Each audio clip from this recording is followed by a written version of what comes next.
Well, let me say, first of all, I know it's very hard now because we're near lunch and you've been there a long time, and it won't offend me in the least. I can't see you anyway, so it won't offend me in the least if you get up and leave. I told Graham when he invited me that this is not a topic about which I know anything, and now I'm even more convinced. First of all, a lot of the talks this morning have had very inspiring quotes, and this is the quote I brought, which is really academic gobbledygook, but unfortunately it's crucially important. This is a kind of summary of what cognitive science, the learning sciences have discovered about the human brain. And unfortunately they write it this way, but I'm going to try to explicate for you why this quote is actually very important, because it's at the very heart of why schools are such miserable failures. What this says is that comprehension, by which he means understanding either a book or the world, it doesn't matter, understanding anything for human beings, this may not be true of Martians, but it's true of human beings, is grounded in your being able to simulate in your head, out of your experiences, stuff that prepare you for action. Right? It says that if you're going to understand a book, you draw on experiences you've actually had to simulate in your head those experiences, to get ready to think, to hypothesize for an action you want to take. Now, the way I think about this is what it's really claiming is that we run video games in our heads to think. Because think about it, what you do in a video game is you have a world of experience, but you're an actor in it. You move around, you're in there. And what this says is that's really how you understand the world, that you can run in your head, if you've had any experiences, stories and scenarios that get you ready for action. Now, the other side of this quote says that if you don't have experiences in an area, or you're not doing something where you're going to prepare for an action, you will be at your worst. Now, think about what this means when we get to books. What it says is you don't understand a book unless you've had the experiences related to the content of that book. So if it's a book in science, then you don't understand the book unless you've had embodied experiences relevant to science. And those experiences are things you can think through and simulate in your head when you have a goal for action. So what do we do with books? We give them to kids in school who've had no experience in that domain when they're not going to be ready for any action. We use them in exactly the way where we think they would be bad off. Now let me put this in another way. This is exactly like, which I discovered when I started playing video games, this is exactly like giving people the manuals for games without the games. See, if you're a gamer, you know this. A manual for a game, this is why kids don't do this, but adults do it. You start playing video games, and what do? You get the manual out and you start to read it, right? It's the absolute stupidest thing you could do. Because why? The manual makes absolutely no sense if you haven't seen the images and the actions and had the experiences of the game. Right? So it's just boring and it makes no sense. But then a weird thing happens if you read the manual after you played the game.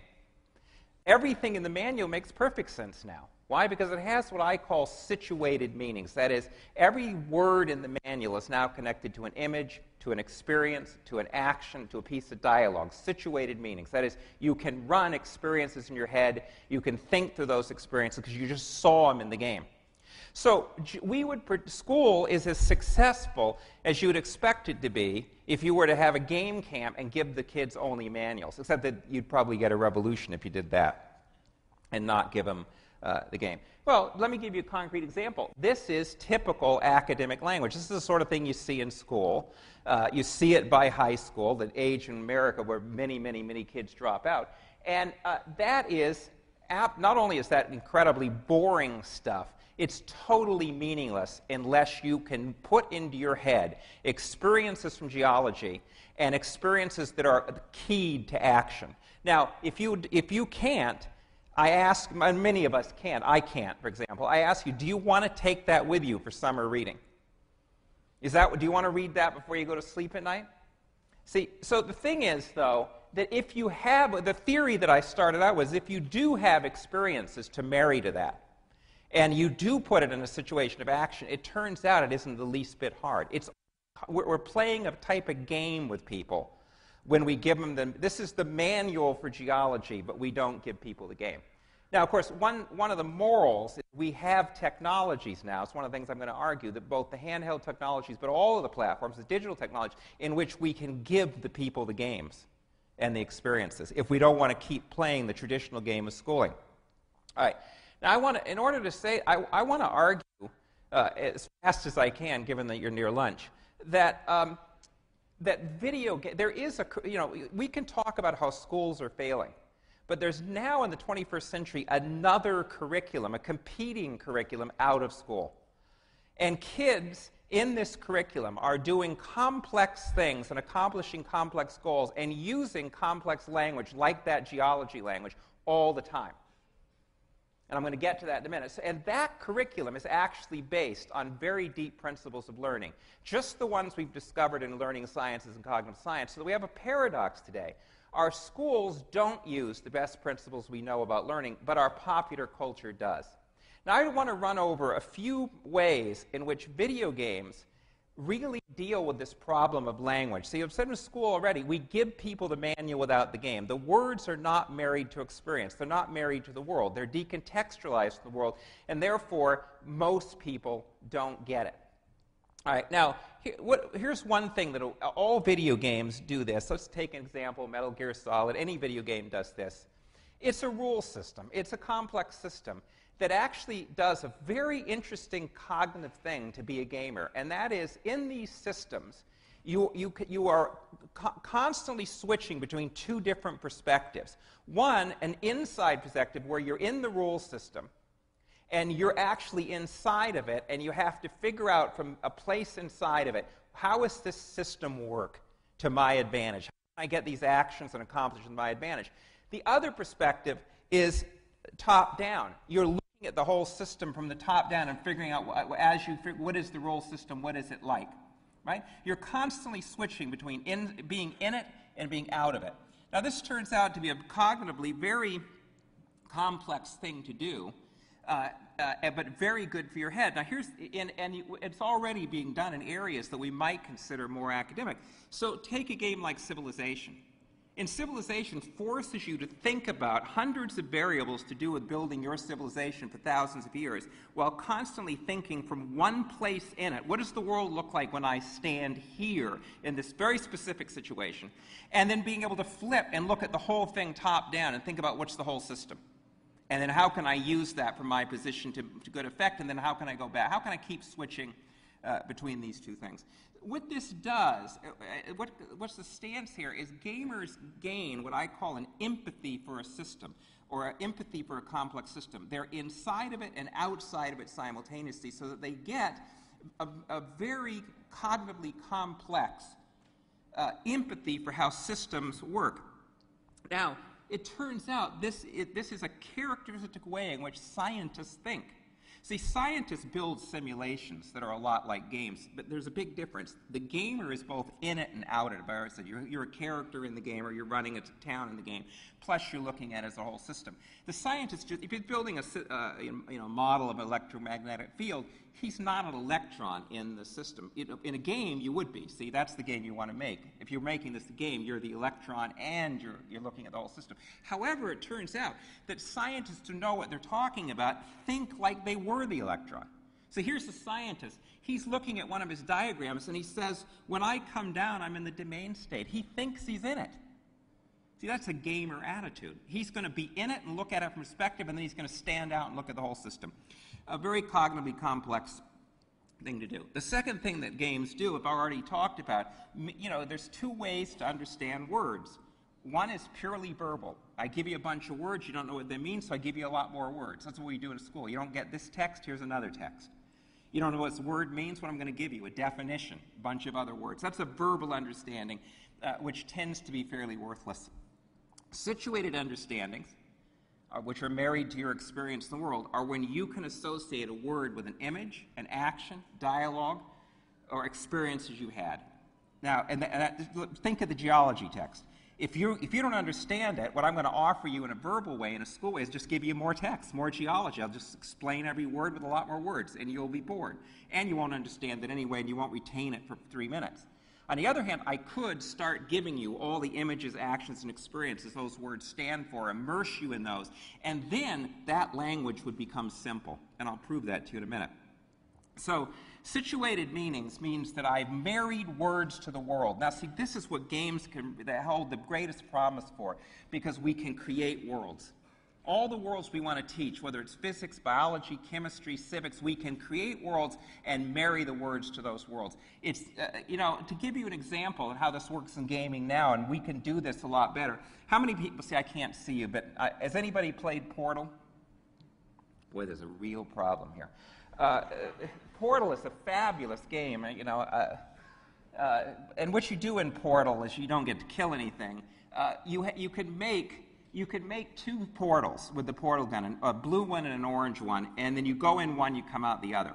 And then with that alone, you have to get out of all... It's, by the way, made by some graduate students, and then it got bought as a commercial game. It's actually a critique of graduate school. So you're in a lab, and a robotic voice is telling you you're an idiot, they're going to test you, you'll never get out of this room, you're going to have to use the portal thing to get out of the room, which has a lot of hazards, and the robot is ridiculing you the whole time.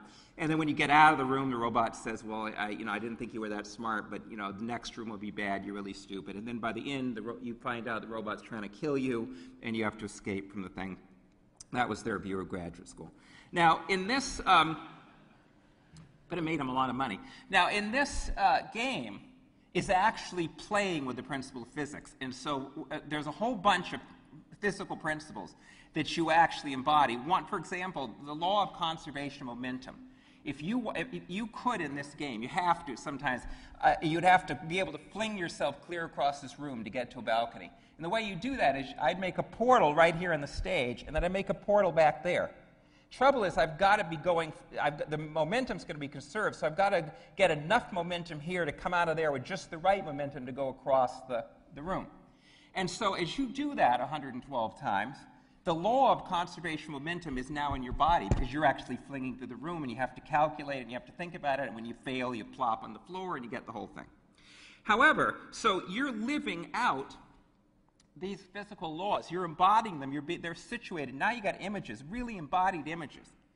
Now, typical of gamer culture, this is a commercial game, so nobody's trying to teach you the physics in the sense of lecturing to you in the game. However, gamers are geeks and nerds, and so they can't stop themselves once they get a passion for this stuff and discover there's physics in this from going onto an internet site and then just geeking out over physics. So here's one of them geeking out of physics. This guy's actually put up some of the physics and the actual language of it with links to what it means, right? Now think about it. What we're trying to do in education is to get somebody to understand this sort of gobbledygook language. But this is already married in this game. This language is married to that world you've been flinging yourself through. We could do it better by putting that language into the game in ways in which the person immediately saw at times how the pieces of language translated exactly to what you were doing in action and embodiment. And then we would get situated understandings, right? But the gamer culture has already at least got this piece of language married to this piece of embodiment. By the way, I didn't bring it. I wished I had. There's a little piece of advertising for this game that is a brilliant theory of education. It says what we do in this game is we give you a new tool that will let you surmise new possibilities in your environment. You see, because with this tool, all of a sudden, you surmise all the possibilities of this environment here for physics. You realize with this tool, I can do a whole bunch of stuff, and I look at the environment in an entirely new way. Now, wouldn't that be great in education that we saw it? You want to learn civics, you want to learn physics, you want to learn social studies. I got a tool here that will make you see the world in a new way, a completely new way, and that way is civics, or that way is social studies, or that way is physics, embodied in that tool. All right, the other thing is, remember I said that language to human beings is pretty damn meaningless unless it is both situated, that is tied to their experience, tied to image, action, dialogue. But also, we are best when we have a goal and when we're going to prepare for action. Right? By the way, there's even evidence in neuroscience of this, that if you process stuff through your amygdala, through the part of your brain that puts an emotional charge on stuff, where you care about it or something's at stake, you process it much more deeply, you integrate it much more with your other information. And if nothing's at stake, you process it superficially. Now, in school, we know for most kids, nothing but failure, getting sorted at the bottom of the other kids is at stake. Certainly when you go tell them we're going to do algebra, what's at stake? Nobody tells them. So we know then that they're going to process it in a very superficial way. All right, so one thing, though, that games do is they realize if you're going to give people a lot of really technical language, and like algebra or civics, it's best to do it in a way that it leads them directly to action and lets them use that language to do something. Now, any World of Warcraft players here? Wow. This is a digital media conference. This is the most played game in the world. Maybe, I don't know. I didn't know, by the way, until I came today that England is broken. I found that really interesting. But I think you could unbreak it if you play more of these games. God, this is going to make no sense. Well, World of Warcraft is an action game. 15 million people play it. And what the community has done, which is very typical, is as you get to be really expert in this game, the community makes what are called mods. And what the mod is little, you've seen all that language on the screen, which, by the way, has eaten up the screen. You can't see the game anymore, is mods people have made to let the players theorize and think while they're playing. So I'll give you one example, the damage meter. If you're playing this game, you go in with other people, you play it together, and all of you have a different, each person going in has a different skill set. You're a different type of character. Everybody's got to do their job perfectly and integrate it with each other. And there's always the free rider problem. Somebody can go in and you're not doing your job, you're a crummy priest, you don't heal anybody. So these damage meters go up, and it actually analyzes all the way everybody's playing in a statistic and shows for each character, relative to what they should be doing, how good they are at doing it at that moment, so that you can yell at the guy, you're a free rider, you're doing no good, or get your act together. And what it is, it's a whole theory of how characters ought to play the game, what the damage is, and how it relates. It's a statistical theory. And then, by the way, there's millions of different damage mods. The kids get together and argue whose theory of statistics is better. Right? They don't do that in school, but they do it here. Well, look at this. Every piece of that language, the kid is playing the game while reading that language, using it so that they can theorize their play and make it better. Right? This is language that is actually prepared for action. And yet, by the way, you can't see it. All of that is incredibly technical stuff. But see, and you can't do it in the beginning. And what's great about this is all the mods get to be so many, and people slap them on the screen so everybody can share them and theorize together while they're playing. When you get to be really expert, you can slap so many on that you can't even see what you're doing anymore. You're so good at it, you can do it. And now you're just theorizing and playing. So we've married language here to action, and you think, well, this is dumbed down. Let me assure you, most of it is so technical that unless you get to an aficionado status, you couldn't understand it. All right, now, one other thing is, there's a problem in the United States. I don't know how it works in England. Most of the kids who fail in school fail because the demands of language by about 4th grade through middle school begin to get too complex. You get that scientific sort of language, that stuff you saw in geology. Kids who are not ready for it are bored by it, they hate it, it's arcane. So, for years we've had a theory, well, look, the poor kids can't handle this algebra language and this science language, but the rich kids can, and it's tough language, and they come from these uneducated homes, and their parents don't speak educated stuff, so of course they don't understand it. Well, the capitalists know that's not true, because in fact what we've done in popular culture is we sell our kids PhD language all the time and have no problem having poor kids master it all. You don't believe me? Play Yu-Gi-Oh! Any Yu-Gi-Oh! Players? Anybody heard of Yu-Gi-Oh? Okay, maybe you don't have kids. I mean Yu-Gi-Oh! There are 10,000 Yu-Gi-Oh! Cards, right? It's meant to bankrupt parents. And it's a card game. You play face-to-face. It's video games. It's movies. It's books. And the thing about Yu-Gi-Oh! Is it's connected to a language that is way over the kid's head. I mean, I ripped this card off from a 7-year-old who had to explain it to me. And here's the card. I want you to notice, every word on this card is a technical term. When this card is normal summoned, flip summoned, or special summoned, successfully select and activate one of the following effects. Select one equipped spell card and destroy it. Select one equipped spell card and equip it to this card. You think that's as bad as the geology. But kids who are 7, whether they're rich or poor, master this just fine. Right? How do they do it? Yu-Gi-Oh!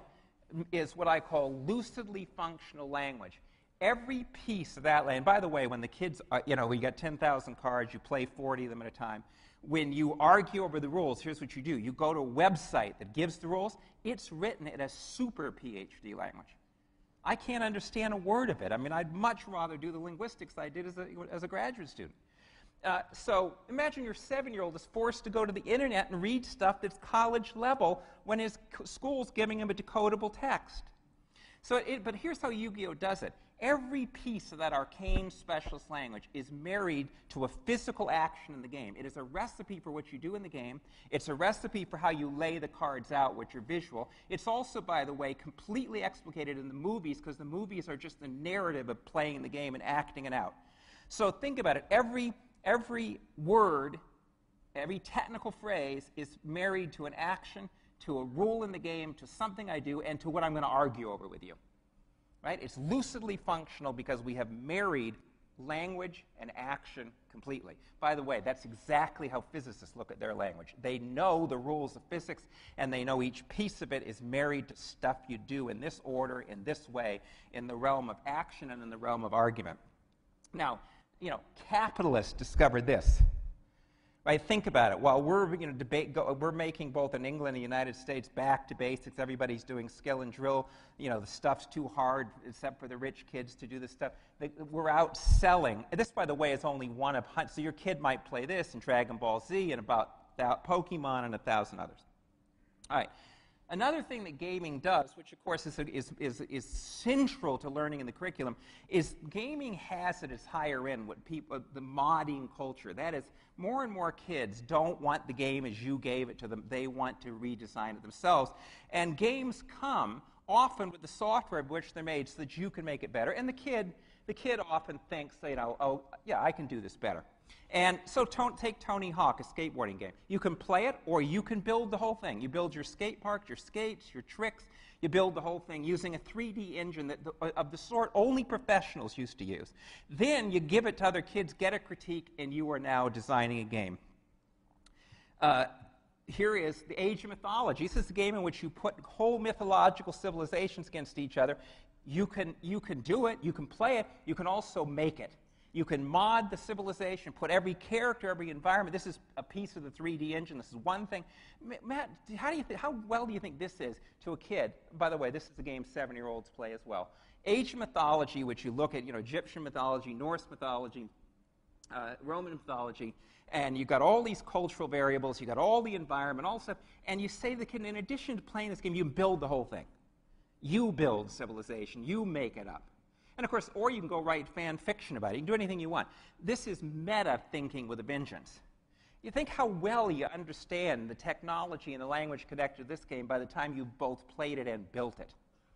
See, you're designing yourself. Another example, even better, civilization. You run your own civilization for thousands of years against 5 or 6 other ones. In every possible, you have to do the economy, military, diplomacy, the whole thing. You can also mod this game, build your whole civilization. At the University of Wisconsin, when I was there, Kurt Squire had middle school African-American kids modding this game, not playing it, and they decided to build from the ground up Icelandic civilization. They built it from its most primitive days into the nuclear age. Every aspect of Icelandic civilization they built into this game. See, that's now compare with that to what they were doing at school. They were, of course, in the bottom track. By the way, this is a game so complicated, most adults can't play it. All right, or this is The Sims, the best-selling game in history, but this is how you make a movie with The Sims, Machinima, how you design it, light it, direct it, do graphic design around it to make your own, because you don't want to play it. So, by the way, modding is a form of model-based thinking. See, the term that educators use, model-based thinking, means the best way to learn something is build a model that captures it. You want to learn physics? Build some models that capture force and motion, or go play Portal and you can and mod Portal. Then you actually have to mod a world that actually fits the physical principles. So modding and model-based thinking are very similar, and here's where you get the just great metacognitive gains. Can kids mod their curriculum in school? Did you give them the design engine by which you made the curriculum? All right, I want to finish with this, and I've learned in the few times I've been in England to try not to be contentious, because British academics, they really go after red meat. So, I've been eaten a number of times. So, but I don't think we live in a karaoke culture. I do think that what we have is a very interesting thing going on, and that is nobody in the 21st century in a developed country can succeed. Certainly they can't succeed by being good in school, not with our skill and drill schools. That'll get you a job at Walmart. I don't know if you have Walmart. Hopefully you don't. But just like in the last talk, the argument is made that to be successful today in the 21st century, you have to have grit. Now, what grit means is passion plus persistence. And the reason you have to have grit is you're not going to master anything at a high level unless you put in thousands of hours of practice, and nobody's putting thousands of hours of practice unless they have passion. And in the developed worlds, just having a standard skill, being able to do what other people do, is worthless, because you can do it all over the world now. With technology, you can do it everywhere. So the key for the future for developed countries, England, the United States, or any other place, is how do we give kids grit? And the first thing is, how do we get them to find a passion? I actually believe, by the way, if you have no matter what you have a passion for and you put 10,000 hours in, it'll pay off. It could be avocado carving, doesn't matter, whatever it is. All right, so I want to close with this. I want to tell you a story about passion, and I think this is a 21st century story. I think this is where the digital media has got positive possibilities, and where we can really see a new way to think about schools as social organizations. So this is what I call, because I do think this thing of how do we get passion is not a question we've asked much. And people making educational stuff with technology, you guys, if you can't give people passion and you're just giving them skill and drill, you're doing no better than we do with books in school. It isn't going to be any better because you put it on a nice screen. So how in hell do we give people passion? And by the way, it's not just for little kids, because everybody's got to get a passion and learn now. So this is what I call my purple potty theory of passion. So this is a story of a woman who's in her 60s, and she retired from being a postmaster general because she was too sick. She was a shut-in. She couldn't leave her home. Prior to digital media, end of story. However, her little granddaughters played The Sims. And The Sims is a community family simulator where you build stuff. The interesting thing about the game is that you have to actually design a lot of stuff in the game yourself. It's typically you design and play. And one of her little granddaughters came up to her because the older woman was playing The Sims as well, and said to her, it really pisses me off in this game that you can't have, the girl's 6, you can't have a purple potty. The stuff you go to buy or get for the game that they've already made, that these damn designers made, you can't get a purple potty. And so the grandmother says, okay, I'll go make one for you. She has no idea how to do it. And it turns out to go make one, you got to master Adobe Photoshop, you got to master 3D images, you got to do the hue, the texture, you got to take it apart, you got to do the coloring stuff. Wow, it's way, way over her head. However, she finds, and there's a number of them, she finds a community, and a type of community that I call an affinity group or an affinity space that is out there on the web. I'm going to tell you in a minute what the features of those communities are, and they have the tools. They've got ways to mentor you in Adobe Photoshop and 3D images. They've got the tools, and they tell this old woman, hey, we can help you make a purple potty for that kid. And but you got to put in some hours. You got to but she's got passion because she wants to do it for her kid, for her granddaughter. And she goes in that community. She masters these things solely to make this purple potty to make her kid happy. But then something else happens. It turns out that this community is organized in such a way that she comes to love the community and its tools and its passion, which is not for purple potties, but for 3D graphic design in this game. And she goes on to put in her 10,000 hours. and to learn not to design and color things, but not just to color things or not just to make purple potties, to become one of the top designers in Will Wright's game, because her stuff then gets put into the game, and Will Wright doesn't have to pay her. This is a great model, right? She has 13 million customers. 13 million. Her guest book, where you can say thank you because I like what you do, has 1 million people have thanked her. 1 million people have thanked her. 14 people have thanked me in my career, right? She's a rock star at what she does. And by the way, it's not that, in this community, they're well aware that everybody's not as, they're well aware that she's a star and other people aren't. But their attitude is, you too could be a star if you want to put in your 10,000 hours with your passion. What's interesting about this, it's a culture of equal access, not equal outcomes. They have very high standards. But here's another interesting thing about their standards. Their standard is, and she says this in her writing, that in this community, nobody is ever expert enough where they don't need to learn something else and don't need somebody else to mentor them. You never have the attitude that you ever know enough not to get mentored, and you always also mentor other people. So she doesn't view her expertise as an individual thing. It's something tied to that community. Now, these websites or internet things that have these properties, and many don't. See, people don't flame each other on these sites. They do in others. There are ones where they flame in extremely interesting ways. They don't do it here. And this site, and by the way, I could tell you a story about a 12-year-old girl doing the same thing. Right? This is so what do these sites have? Because to me, these affinity space, this is 21st century learning with a vengeance. It's the social organization for modern learning. They're organized around a passion. Sure, there is lots of socialization, and they're there to socialize, but the socialization is always subordinate to the passion. People on them produce and don't just consume. They have smart tools. All of these pieces of software there with good systems of mentorship. They are not age-graded. There are 12-year-olds to 70-year-olds on there. Newbies and experts are together, and nobody's flaming the newbie. If you're a newbie, you can go lurk on the PhD site if you want. Everybody's there together. There is a virtual kind of rule that everybody should mentor other people and get mentored. No matter how expert you are, somebody's there to mentor you. There's something more you need to know, and it's your job to mentor other people. Knowledge is distributed.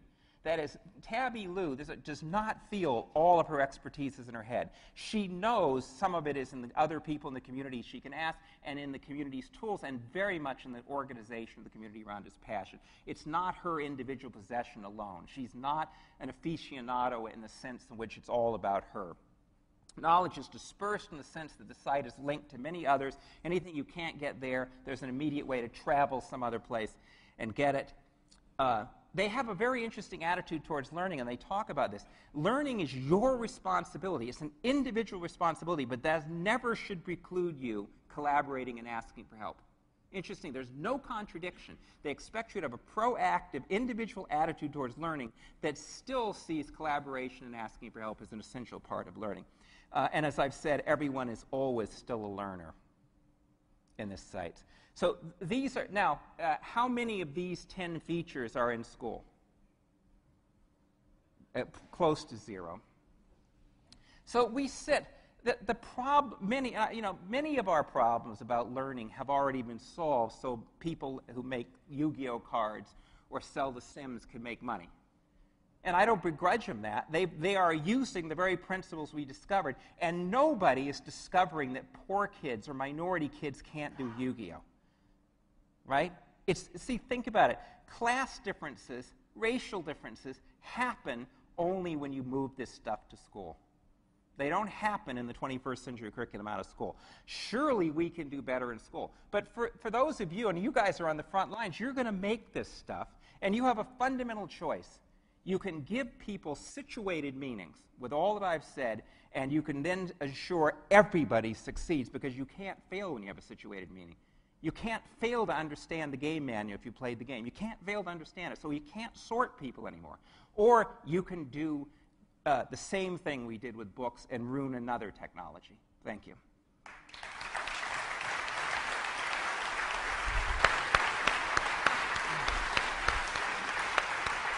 Made it. Very good. Take some questions. Yeah, we check.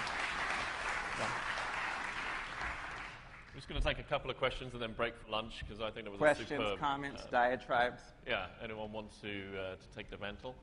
Let's a question from the back, perhaps. Can you see him? We're not getting some people. No questions?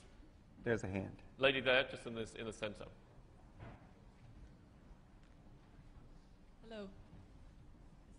If you could announce yourself and who you are, where you're from, and then the question. Hello, my name is Maj Møven. I'm from Denmark, from the University of Copenhagen, doing a PhD in science didactics. Yep. And I was just wondering if you want to take this video game and put it into the formal education, don't you have a problem since, since in formal education everything is arranged into hours and lectures and certain topics. Right. Whereas there's a lot of freedom when you have to Right. if you're Right. trying See, to... that's the question that always gets asked. It's a crucial question. Now that we know how this technology works for learning, can we just bring it to school, or do we have to destroy school as we know it? And there's big controversy here. If there are people who say, we can bring it to school and it'll infect school and we don't have to change it. I personally believe we have to break the mold of schooling to bring this stuff there. It does not fit. But see, look, let me just give one example. Everything we know about the human brain says you do not learn things if you don't choose to learn. Right? If you don't choose it, you don't learn. You can't. That's just the way you're built. Then we have a whole system that says it doesn't matter. We're going to do it anyway. And then it keeps all of us in business to come and complain about it. So the fact of the matter is, this thing, if you're in the serious game industry, please don't make Trivial Pursuit games or skill and drill games to keep this beast alive any longer. Make games that break the paradigm, and then the paradigm will change. Right? You can do it. Okay, that's my question. Okay, we're going to break for lunch. Thank you very much. Thanks.